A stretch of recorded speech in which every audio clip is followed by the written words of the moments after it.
भोंदू कथा में बैठता था, रोज कथा सुनता था अपने गुरुदेव से, और कथा में गुरुजी जो बोलते थे उसको उसके मन में ही आता ही नहीं था कि ये कोई ग्रंथ की बात है, कोई पुराण की बात है। उसको लगता था ये गुरुजी अपना अनुभव से बोल रहे हैं, ये रोज ऐसा देखते होंगे तभी बोल रहे हैं। एक दिन गुरुजी प्रवचन में बोल रहे थे, मोर मुकुट पहने हुए, गले में कौस्तुभ मणि धारण करके, वैजंती माला पहन करके, पीतांबरी पहन के, वेणु राव करते हुए असंख्य गायों के साथ ठाकुर जी गैया चराने के लिए गए यमुना पार भांडीर वन। भांडीर वन नाम सुनते उसके कान खड़े हो गए। बोले यहीं तो मैं भी जाता हूं गैया चराने, मैं भी तो गौशाला की गैया लेके भांडीर वन जाता हूं, और गुरु जी कह रहे हैं ठाकुर जी गैया चराने भांडीर वन जाते हैं, मुझे तो मिले नहीं कभी वहां पे। अब वो इतने ध्यान से सुनने लगा कि मेरी कोई अयोग्यता है, मैं भी पागल हूं, इसीलिए तो भोंदू बोलते हैं सब। भांडीर वन इतने सालों से जा रहा हूं, कभी ठाकुर जी देखे ही नहीं मैंने, देखे होंगे पर मैं ही मूर्ख हूं, देख ही नहीं पाया उनको। गुरु जी से अच्छे से सुन लेता हूं, उनके रूप आदि का वर्णन सुन लूंगा, कल मिलेंगे तो शायद मिलने हम। गुरु जी बता रहे हैं वंशी धारण करते हैं, ठाकुर जी के कटाक्ष नेत्र हैं, ठाकुर जी का श्याम वर्ण है, पीली पीतांबरी पहनते हैं, उनमें से चंदन की सुगंधी आती रहती है। उनका वपु यानी कि अंग ऐसा है कि एक बार कोई देख ले तो उनको देखने के बाद जहां देखेगा वही दिखेंगे, ऐसा उनका श्री अंग। भोंदू बैठा सब सुन रहा था ध्यान से। और दिन तो जाके वृक्ष के नीचे लेट जाता था, लेकिन आज लेटा नहीं, गैया चल रही हैं और भांडीर वन के प्रत्येक कुंज में, प्रत्येक कलियों में, प्रत्येक सघन भाव में जाकर के ढूंढ रहा है ठाकुर जी कहां है। नासिका से सूंघने का प्रयास करता है कि चंदन की सुगंधी आ जाए, गुरुजी बता रहे थे उनके अंग से आती है। कान केंद्र में लगाकर के वेणु रव सुनने का प्रयास करता है, एक प्रकार से पंच इंद्रियों को लगा दिया कृष्ण ढूंढ। शाम हो गई, वापस जाने का समय आ गया, उदास हो गया भोंदू, ठाकुर जी मिले नहीं, एक दिन में थोड़ी मिलेंगे, इतने साल हो गए मैंने प्रयास ही नहीं किया, कुछ दिन प्रयास करूंगा मिल जाएंगे। उसके सीधेपन पर, उसके इस भोलेपन पर, उसके इस भोंदू स्वभाव को ठाकुर जी इतना बढ़िया लगा। बोले कि ये देखो, ये कलिकाल में इसको ये विश्वास है अपने गुरु की वाणी पर कि मैं भांडीर वन में ही हूं, ढूंढ रहा है। और ढूंढते ढूंढते तभी क्या देखता है, असंख्य गायों का समूह सामने से आ रहा है, और वे गाय जैसे ही थोड़ी थोड़ी विलग हुई, नील वर्ण के, श्याम वर्ण के श्री ठाकुर जी और पीत वर्ण की पोशाक पहन रखी है, कारी कमरी डाल रखी है, गले में वैजंती माला है, बांकी अदा से चल रहे हैं, घुंघराले केश हैं, कटाक्ष नेत्र हैं, धीमे धीमे अधरों पर वंशी धारण कर लेते हैं, कभी गैया के गले में गलवैया डाल लेते हैं, पद्मराग के कंगन ऐसे चमक रहे हैं ठाकुर जी के, मुस्काते हैं तो महाराज देख करके मूर्छा सी होने लग जाए।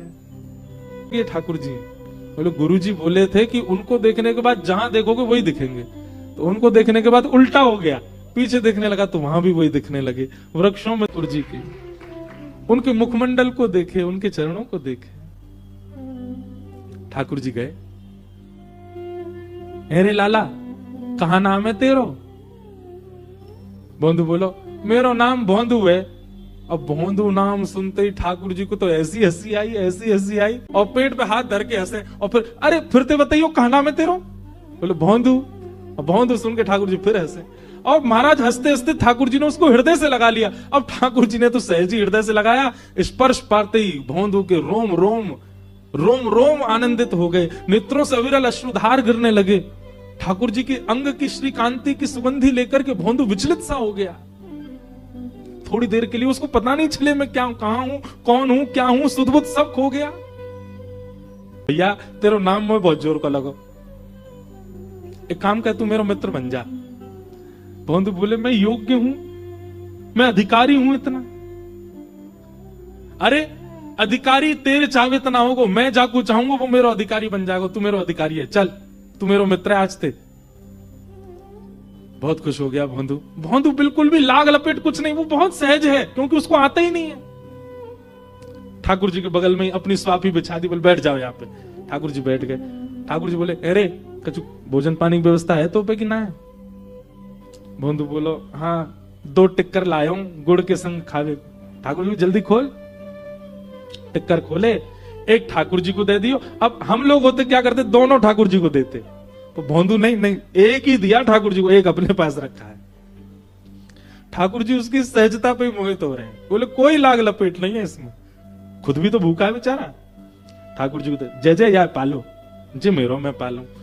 ठाकुर जी बोले खेलूं यहाँ के संग, जल्दी जल्दी रोटी पाके, मुंह को तो भूख लग रही है और दे। बंधु बोलो लो आधी ले लो, या मैं ते आधी मैं पालूंगा। ठाकुर जी बोले अभी भी पूरी नहीं दे रहा है। ठाकुर जी झट पा लियो और भोंदू ने मुख से लगाया, एक एक एक कवल पाया। ठाकुर जी ने बाकी हाथ ही छीन लो, ला दे मुख भूख लग रही है। जय जय जी तो गलत बात है, आप अपनी मैया ते कह करो ना भोजन दे के भेजे करे। जब वन में आओ, गैया चरावे आओ तो मैया को ध्यान रखना चाहिए, हमें भूखो रहेगो। उसकी इस बातों पर ठाकुर जी बोले ये कितना सरल है, कितना सहज है, इसको कोई नहीं, कुछ नहीं पता है कि ठाकुर जी के प्रति क्या भाव होता है। कल ते मुझको दुगनो लानो पड़ेगा, क्योंकि आप तो मेरे पा जाओगे। गुरु जी वैसे एक दिन कथा में कह तो रहे, कहा ठाकुर जी बोले क्या कह रहे गुरु जी? और गुरु जी कह तो रहे कि आप बहुत पेटू तो हो, 8 बार भोजन लगाता है मंदिर में, 8 बार भोग लगता है आपका। ठाकुर जी इतने प्रसन्न हो गए भोंदू पर। और जगह तो व्यक्ति पूछता है कि ठाकुर जी के दर्शन कब होंगे, पर आज ठाकुर जी कह रहे हैं भोंदू कल कब आवेगा तू? मैं तो जैसे जैसे सूर्य ऊपर आ जाए बिल्कुल वही समय आ जाऊं, वही समय आऊं जैसे मैं। ठाकुर जी बोले ठीक है भोंदू चलोगे। दूसरे दिन पूरी रसोई की सामग्री इकट्ठी करने लगा। बोले भूखो छोड़ दें, कल भी भूखे ही रह गए, या को मतलब उनकी खुराक ज्यादा, मैं तो अपनी 2 रोटी को कोटा ले चलूं, उनके पास दुगनो ले जाऊंगा। किसी ने कहा भोंदू इतने वर्षन थे तो तू सहज ही जातो, अब इतने सामग्री क्यों लेके जा रहा है? भोंदू के मुख से निकला ठाकुर जी आमे वहां पे, उन्हें भूख लगे, यशोदा मैया के जो धर के ना भेजे, कल मेरी रोटी खा के मौतें छीन के खा गए मेरे थे, भूखो ही रहो मैं, या मैं ले जा रहा हूं। अच्छा अब ये बात इतनी बड़ी क्यों हो गई? क्योंकि भोंदू से झूठ बोलना नहीं आता है। गुरुदेव गए भोंदू के पास, भोंदू कौन आते हैं? गुरुदेव आप जिनकी कथा सुनाते हैं ना वही आते हैं, ऐसा मुकुट पहन के आते हैं गुरु जी। आपने कहा था ना कर्णयो कर्णकारम, कान 2 हैं, कुंडल एक ही पहनते हैं, आए थे एक ही कुंडल पहन के आते हैं। वही जयंतीम चमाला। और गुरुजी मैं कहा बताऊं, उनने जादना मुंह को अपने अंग से लगायो। वादना तो गुरुजी जन पता नहीं, ऐसा लगे कि धरती है ही नहीं, मैं आकाश में उड़ रहा हूं। उनके तन की सुगंधी गुरुजी ऐसी, उनको स्पर्श ऐसा, ये जो जो लक्षण भोंदू बता रहा था, सामने बैठे गुरुदेव के नेत्र बंद हो गए। बोले कि इसको भगवत दर्शन हो चुका है। गुरुजी बोले तूने कितने दिन से मिल रहा है ठाकुर जी से? बोले 4 दिन हो गए। तूने पहले क्यों नहीं बताया? भोंदू बोलो मुझे लगी आप सब तो इतने वर्षन से मिल ही रहे हो उनते, मैं ही अभी पहली बार मिलूं। गुरुजी आप इतनी अच्छी कथा सुनाते हैं, आपने देखे होंगे तभी तो सुनाते हैं। ये सब विद्यार्थी जो यहाँ इतने विद्वान हैं, इन सबके गले में आप हाथ रखते हो, इनके सिर पे आप हाथ रखते हो, ये सब इतने श्रेष्ठ हैं क्योंकि सबने दर्शन किए होंगे, मैं ही एक अभागो मो इतने दिनों बाद भय। गुरुदेव समझ गए, बोले इसका भोलापन, इसकी जो सहजता है, सरलता है, यही ठाकुर जी को भा गई है। गुरुदेव बोले भोंदू तू वन में जा, एक काम करेगा? बोले गुरुदेव आज्ञा करो। जो ठाकुर जी को यहां लिया ये आश्रम,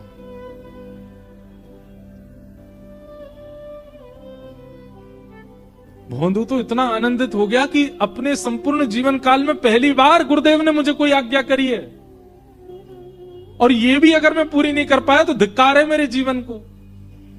इतने आनंद में भर गया, इतना उत्साहित हो गया, चरणों में गिर गया। धन्यवाद गुरुजी, आपने मुझे योग्य तो समझा। आप चाहते किसी भी बालक से कहते ठाकुर जी को लिया, पर आपने मुझे ही चुना। मैं लाऊंगा, मैं जरूर लेके आऊंगा ठाकुर जी को। निकल पड़ा। आज भोंदू का उद्देश्य कुछ और नहीं है, ठाकुर जी को ले जाना है। जैसे ही पहुंचा, ठाकुर जी प्रतीक्षा कर रहे थे। भोंदू गयो, जाती बैठ गयो, ठाकुर जी ने हृदय से लगायो। भोंदू आज तो बहुत ही अच्छा दिन है, आज तो बहुत ही श्रेष्ठ दिन है, आज तो वो भयो जो आज तक नहीं भयो। ठाकुर जी बोले सब बात बाद में करेंगे, पहले रोटी खोल। भोंदू ने रोटी खोल दी। आज तो इतनी सारी लेके आयो। ठाकुर जी के सामने 4-5 रोटी धर बोले भल लो, खूब प्रेम से पालो और नेकात बचे हो जाए ना, आपके जो सखा वखा उनको खवाई दी हैं, ले और ये 2 मेरी हैं, इन्हें मेरे पास ही रहन दी हो। ठाकुर जी प्रेम से पान लगे। भोंदू धीरे से बोलो, जय जय आज एक काम करेंगे। बोले कहा, हमारे गुरुजी को पता लग गया कि आप मुझ को मिले हो, उनने मुझ को आज्ञा दी है कि आप मेरे संग आश्रम चलो, आप चलेंगे ना? ठाकुर जी रोटी पाते पाते बोले, देख भोंदू, तू हमारा मित्र है, हम तेरे मित्र हैं, जो बीच में गुरुजी मत लेके आवे, मना कर दे उनते, मैं मान आ जाऊंगा, बस तोय मिलूंगा, तोय देखूंगा, तेरे संग हमारो नातो और कोई ते हमारो नातो नहीं।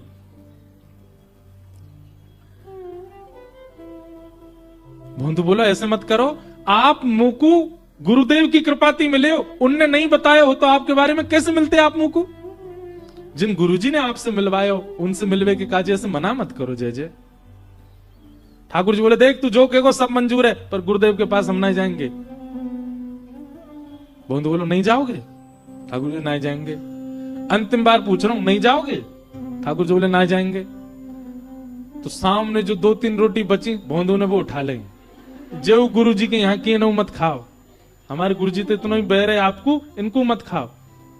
ठाकुर जी बोले, तो जे कौन सी बात है भैया, उन्हें खान दे ना, ना जो गुरु जी घर की है ना, कब खाओगे? और सबरी धर के महाराज पोटली बांधने लगो। ठाकुर जी के हाथ में आधी रोटी बची थी, तो ठाकुर जी को हाथ पकड़ बोले, ये दे दो, ये गुरु जी को ही है। ठाकुर जी बोले, ऐसे कौन करे?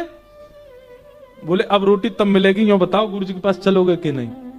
ठाकुर जी बोले, तू चाहे जितनी जिद कर ले, गुरु जी के पास तो नहीं जाऊंगा। भोंदू बोलो, जीवन में पहली बार गुरुदेव ने मुझे आज्ञा दी और आप मना कर रहे हैं?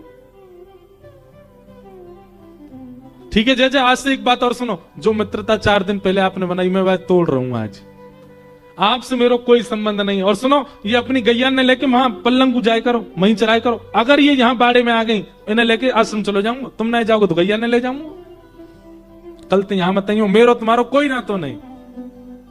और अपने सब पोटली वगैरह उठा के गैया ने इकट्ठी करके क्रोध में भर के भोंदू जान लगो। भोंदू जैसे जैसे ठाकुर जी से दूर जा रहा है, ठाकुर जी को मानो जैसे कोई त्रिलोकी ले जा रहा हो। ए भोंदू, अरे नेक बात तो सुन जा। तो भोंदू रुक जाता है, बोले एक ही बात सुनूंगो कि आप गुरु घर चलोगे, या के अलावा कोई और बात करनी हो तो मैं मत रोकियो। और भोंदू बढ़ता जा रहा है, ज्यों ज्यों भोंदू दूर जा रहा है, ठाकुर जी के नेत्रों से आंसू गिरते जा रहे हैं, भोंदू की याद आ रही है। ठाकुर जी ने थोड़ी देर विचार किया और दौड़ करके गए भोंदू के पास, और चलते हुए भोंदू के पीछे कमर से लद गए ठाकुर जी, और उसके कंधा पे लटक के बोले, ले चल अपने गुरु के पास, आज वही दर्शन दे के आऊं, लेकिन तू मुझे दूर नहीं जावेगो, तू सदा मेरे पास रहेगो, मेरे संग रहेगो। भोंदू तो खुश है। ठाकुर जी ऐसे पीछे अपनी कमर पर लटका लिए और दोनों पांव ऐसे भोंदू ने अपने हाथ में धर लिए और ठाकुर जी को लेके जा। ठाकुर जी ऐसे लटक करके जा रहे भोंदू के कंधा पे। जैसे वृंदावन पहुंचे, आज गुरुजी प्रतीक्षा में तो थे, क्या होगा। जैसी गैया आई, गुरुजी दौड़ करके बाहर जाके देखने लगे, उन गायों के समूह के बीच में ऐसा दृश्य देखा ही नहीं है। क्या? भोंदू अपने कंधा पे लटका करके श्री ठाकुर जी को लेकर के आ रहा है। अद्भुत कांति श्री ठाकुर जी की प्रकट हो रही है, और ठाकुर जी कभी उसके गले से लग रहे हैं, कभी उसके गाल का स्पर्श कर रहे हैं, कभी उसके सिर पे हाथ धर रहे हैं, उसके गले से लटके हुए इतना प्रेम करते हुए श्री ठाकुर जी आ रहे हैं। ये दृश्य देखकर